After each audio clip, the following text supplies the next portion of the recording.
Aujourd'hui, on va aller chercher le meilleur banc de Singapour. Avant ça, on va chercher un vélo. Et quand on arrive là-bas, on va parler de pourquoi vos CV créatifs ne reçoivent pas de réponse. À Singapour, il pleut souvent sans vraiment prévenir et il pleut énormément. C'est des pluies toruviennes. Et là, je suis sorti pour faire une vidéo, il vient de pleuvoir, mais ça s'est dégagé. Donc on va aller chercher le vélo et on va essayer de trouver ce fameux banc. Alors je sais pas trop ce qui se passe, mais vous devez savoir que la police à Singapour, ça ne rigole pas. Voici leur camion.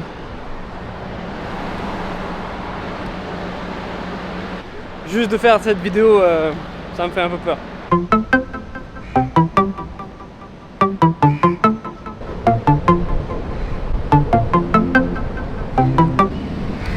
Bon, le vélo que j'ai essayé de prendre, il est déraillé, ça arrive souvent. Ma petite astuce, c'est de prendre les vélos qui sont au milieu.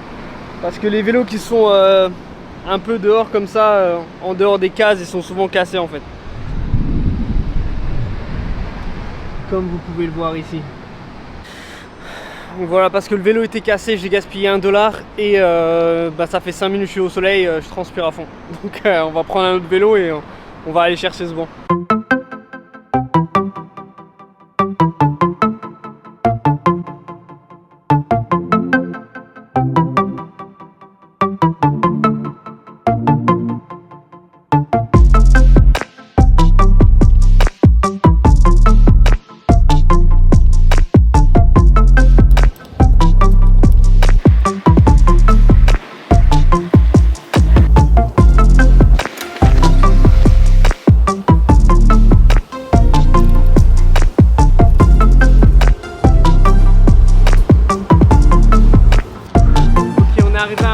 Il fait une chaleur torrentielle.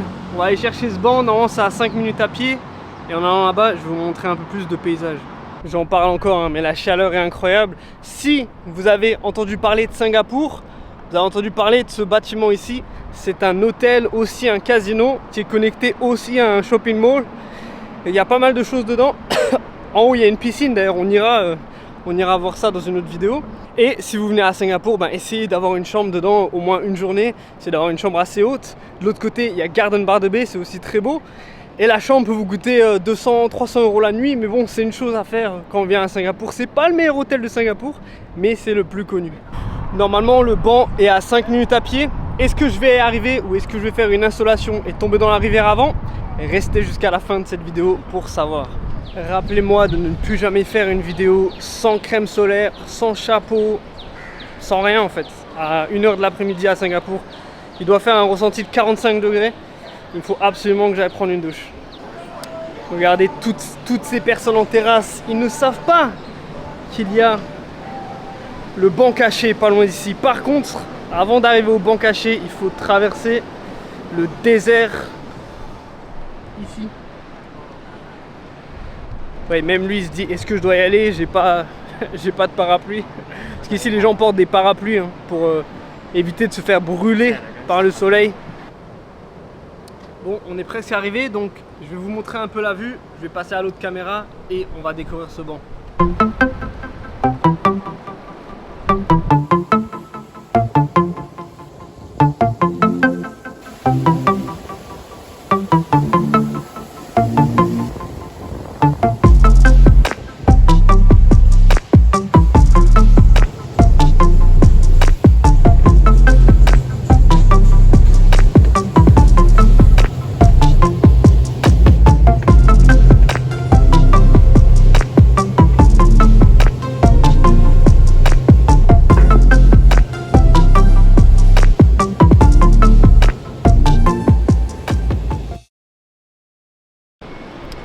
Franchement, pas mal ce banc secret, j'ai bien aimé.